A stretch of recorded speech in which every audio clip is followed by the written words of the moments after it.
Let's get started with our level installation. First, prepare all your posts. We're using 4x4 vinyl sleeves over structural posts. Place the bottom rail across the post opening, leaving equal spacing from the last baluster and post on each end, and mark 1/8 of an inch from the end of the post to allow room for expansion. Align your top rail with your bottom rail and cut both rails with a miter box or hacksaw. Keep in mind that you will need to cut through the vinyl and the aluminum insert within each rail. Next, we'll need to plan for the mounting location of your bottom rail using two 2-inch temporary wood spacer blocks to help with alignment. Place your brackets onto both ends of the bottom rail and slide the bottom rail in between your posts, resting it on top of your wood blocks. Center one of the brackets onto its respective post and using a 1/8 inch drill bit, pre-drill the 4 outside corner screw holes through the bracket and into the post. Do this for both sides. Then drive 4 number 10 by 1.5 inch screws through the bracket and into the post. Then repeat this for the opposite bracket.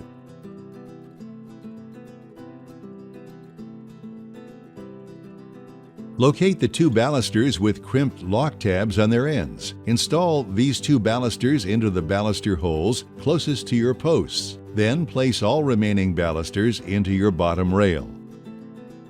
Place your brackets onto both ends of your top rail. Begin at one side of the rail and align your first baluster with your first routed baluster hole on your top rail and gently snap your top rail into position. Then continue down the line and add your remaining balusters. Once your balusters are in, railing is level and centered onto your post sleeve, pre-drill the first top bracket screw hole using a 1/8 inch drill bit. Then, drill through the bracket hole, vinyl post sleeve and vinyl insert, and loosely install a number 10 by 1.5 inch screw. Pre-drill for the remaining 3 screws, then install and tighten all 4 screws. Do this for the remaining top bracket. Next, for each installed side bracket, pre-drill in the center of each elongated hole with a 1/8 inch drill bit, then install number 10 by 1 inch screws into your pre-drilled holes. Do this for the remaining bracket. Match the letters scribed on the inside of the bracket cover to the letter on the bracket and snap the cover into place. Repeat this for all brackets. For a finishing touch, add adjustable trim rings, lights, or other accessories sold separately.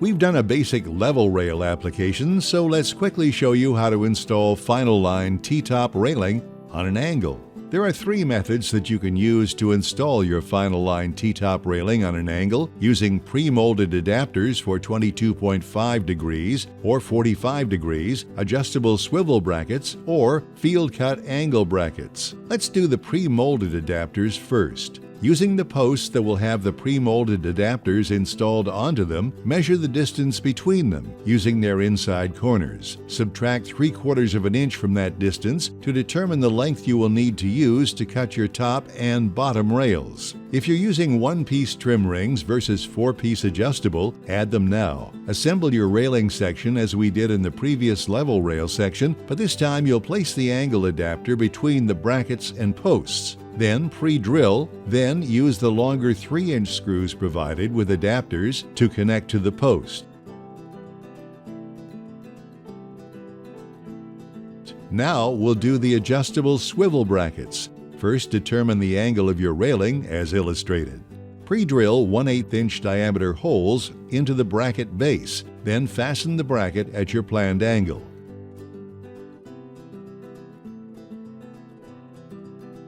Cut your railing to the predetermined length and place the brackets onto each end of the top and bottom rails.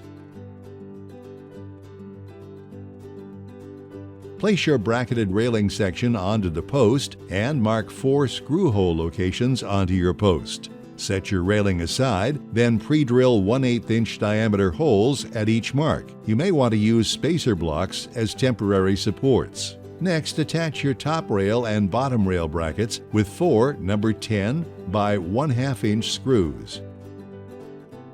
Pre-drill 1/8 of an inch diameter hole through the top rail and aluminum insert for each side of your top rail, brackets only. Fasten with number 10 by 1 inch screws.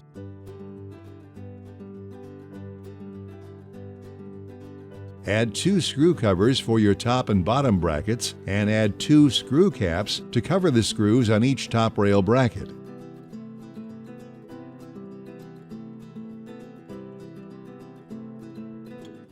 For a finishing touch, add adjustable trim rings, lights, or other accessories sold separately. Last are field-cut angle brackets. Slide a top rail bracket over the railing ends. Measure your desired angle and cut your bracket and railing with the aluminum channel inside to that angle, maintaining a 4-inch or less space between your post and first baluster. Repeat this for the bottom rail and complete your installation as we did in the previous level rail section. Keep in mind the maximum cut angle should be no greater than 21.5 degrees to prevent bracket or rail from overhanging your 4x4 post. If your angle is more than 21.5 degrees, we recommend a larger post sleeve. Now we'll demonstrate a typical stair installation. First, prepare all your posts. We're using 4x4 vinyl sleeves over structural posts, then temporarily secure a 1 1/4 inch deck board to your stair treads to determine the spacing between the nose of the stairs and your bottom rail. Locate the 2 balusters with crimped lock tabs on their ends. Install those 2 balusters into the baluster holes closest to your posts. Then, place all remaining balusters into your bottom rail. Add your top rail. You might need a second person to help with this one. Similar to installing Finyl line T-top level railing, there are 3 methods that you can use to attach your Finyl line T-top stair railing. We'll demonstrate using the pre-molded brackets, then discuss the other options later. Clamp your assembled stair railing section adjacent to your mounted posts, leaving equal distances from the ends of both balusters. Trace the post onto both ends of your top and bottom rails and make 4 marks, being sure to mark 1/8 of an inch shorter to allow for expansion. Then remove your stair kit and cut to length using these 4 marks. Next, slide the stair brackets onto the rails and place your rail section between your posts. Mark all bracket holes, then pre-drill all holes with a 1/8 inch drill bit. You may find it easier to remove the railing before pre-drilling. Drive 4 number 10 1.5 inch self-tapping square drive screws through the top and bottom brackets and into the posts. For each installed side bracket, pre-drill in the center of each elongated hole with a 1/8 inch drill bit, then install number 10 1-inch screws into your pre-drilled holes.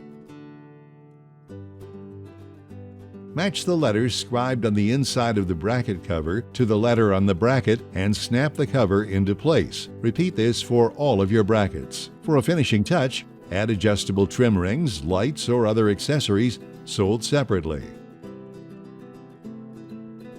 Now we'll do the adjustable swivel brackets. First, determine the height of the bottom rail to your stair tread. Place an assembled rail section onto the top of your spacer and against your post. Using a level, determine the proper pitch for your railing and shift the railing up or down to create equal baluster spacing for each post. Then hold the railing into place with clamps. Align the angle swivel bracket into position to establish bracket height and the bracket angle rotation. Mark this spot. Add an additional 7/8 of an inch to the length and draw a second mark which you'll use as your cut line for the rail ends. Repeat this step for each end, then remove your stair kit and cut to length using these marks. Place your angle swivel brackets over the ends of each rail. Set your rail section back onto the spacer between the posts, re-establishing bracket angle pitch and clamp into position.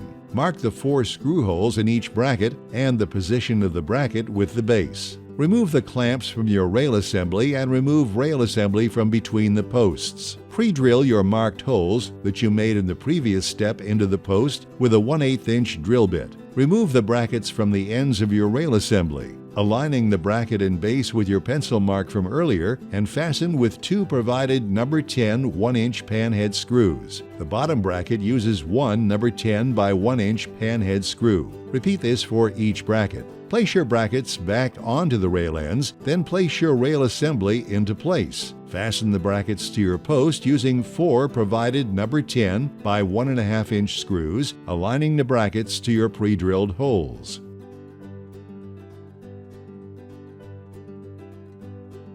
Once all brackets are fastened to the posts, pre-drill through the bracket and rail with a 1/8 inch drill bit in 2 places for each bracket. Next, fasten with 2 supplied number 10 by 1 inch flathead screws. Repeat for each bracket.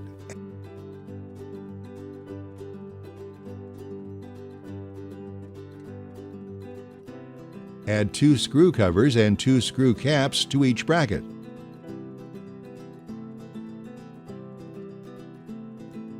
For a finishing touch, add adjustable trim rings, lights, or other accessories sold separately. You can also use a field-cut angle bracket. To install, simply slide the rail brackets over ends of the railing. Measure the angle for your job and cut the bracket, rail, and aluminum channel, if used, to that angle, assuring that you keep your spacing between your post and first baluster at a maximum of 4 inches or less. Then repeat this for your bottom rail. Install your railing as previously demonstrated.